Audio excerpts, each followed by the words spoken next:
Hello दोस्तों, आज हम एक इम्पॉर्टेंट टॉपिक के बारे में डिस्कस करेंगे और वो टॉपिक यह है कि भारत सरकार ने स्पेस सेक्टर को निजी क्षेत्र के लिए खोल दिया है।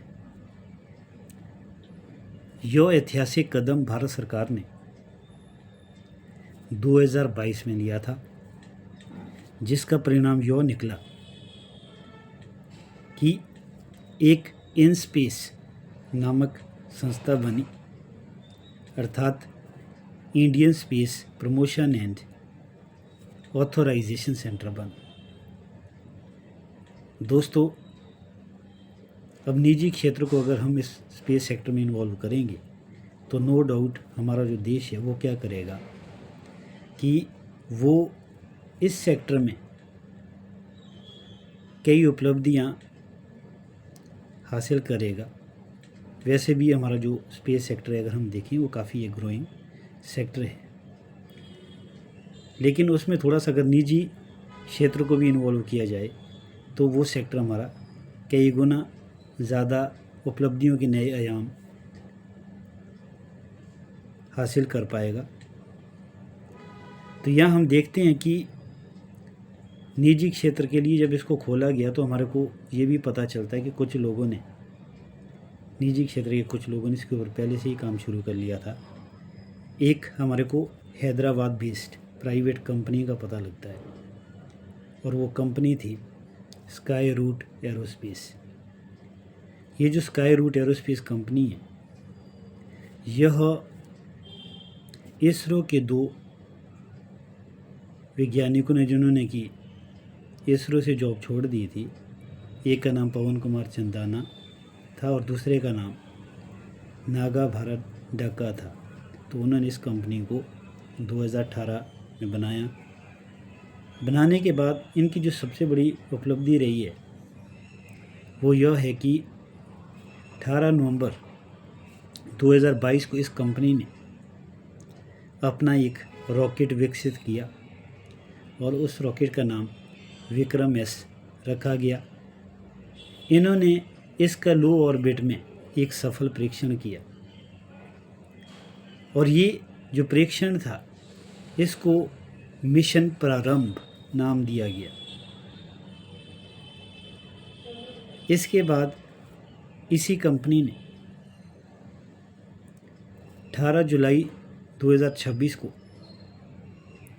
ये जो पहले वाला परीक्षण ये तो एक डमी परीक्षण था, 18 जुलाई 2026 को इस कंपनी ने फिर एक परीक्षण किया।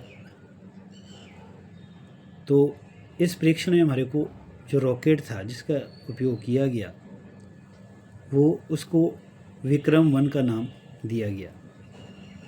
अब ये जो विक्रम 1 है इसका परीक्षण भी पूरी तरह से सफल रहा और इसने अंतरिक्ष में 7 पेलोड यानी कि सैटेलाइट को भी स्थापित किया। अब दोस्तों, ये जो विक्रम 1 है ये भारत का प्राइवेटली डेवलप्ड पहला रॉकेट है और इसके बारे में कुछ आपको बताना चाहता हूँ। यह है कि ये जो रॉकेट है लगभग ये 22 मीटर है यानी कि 70 फुट के आसपास है। दूसरी बात है ये लगभग 350 किलोग्राम तक के पेलोड को यानी कि सैटेलाइट को ले जाने में या अंतरिक्ष की लो ऑर्बिट में स्थापित करने में सक्षम है पूरी तरह से। और इसके अतिरिक्त ये काफ़ी हल्का भी है। यह ऑल कार्बन कंपोजिट स्ट्रक्चर का बना हुआ है। ईंधन की बचत भी हमें इसमें देखने को मिलती है। इसके अलावा इसमें हमें और भी कई चीज़ें देखने को मिलती है, जैसे आपका प्रोपेलेंट हो गया, एवियोनिक्स हो गया, जैसे डिमिट्री हो गया, नेविगेशन सिस्टम हो गया, गाइडेंस एंड कंट्रोल सिस्टम हो गया। और सबसे बड़ी बात इसमें हमें एक और चीज़ देखने को मिलती है, वो है आपका 3D प्रिंटेड लिक्विड इंजन का संचालन। तो ये सारी चीज़ें हमें इसमें देखने को मिलती है। अब सबसे बड़ी बात ये है, जैसे रॉकेट हमारे होते हैं जो कि किसी सैटेलाइट को किसी ऑर्बिट में प्रक्षेपित करते हैं, उनकी स्टेजेस होती है। तो अगर आपसे पूछा जाए कि जो विक्रम 1 है इसकी कितनी स्टेजेस है, इसकी दोस्तों 4 स्टेजेस है। अब अगर हम देखें जो पहली जो इसकी 3 स्टेजेस होती है वो आपका सॉलिड फ्यूल पर बेस्ड होती है, जिसको हम HTPB के नाम से जानते हैं, यानी कि हाइड्रोक्सिल टर्मिनेटेड पॉलीब्यूटाडाइलिन के नाम से हम इसे जानते हैं। फिर आपका जो 4th स्टेज होती है वो आपका उसमें हमें लिक्विड फ्यूल देखने को मिलता है, इससे हम MMH के नाम से जानते हैं, यानी मोनोमिथाइल हाइड्राजीन के नाम से। बल्कि इसमें आपका ऑक्सीडाइज़र का यूज़ भी किया जाता है इस स्टेज में। तो यहाँ पे नाइट्रोजन के ऑक्साइड का हम उपयोग करते हैं। तो अब बात ये है कि जो ये हमारा जो प्राइवेटली डेवलप्ड जो रॉकेट है विक्रम 1, ये भारत के लिए एक बहुत बड़ी उपलब्धि है। आज वर्तमान समय में भारत में अगर हम देखें तो 400 से ज़्यादा जो स्टार्टअप्स है वो इस दिशा में कार्यरत है।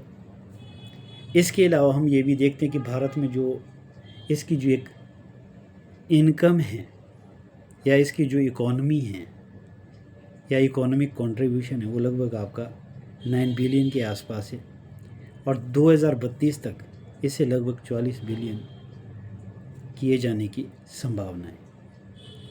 तो यहाँ हमें विक्रम 1 के बारे में पता चला, जो कि एक प्राइवेटली डेवलप्ड भारत का पहला रॉकेट है।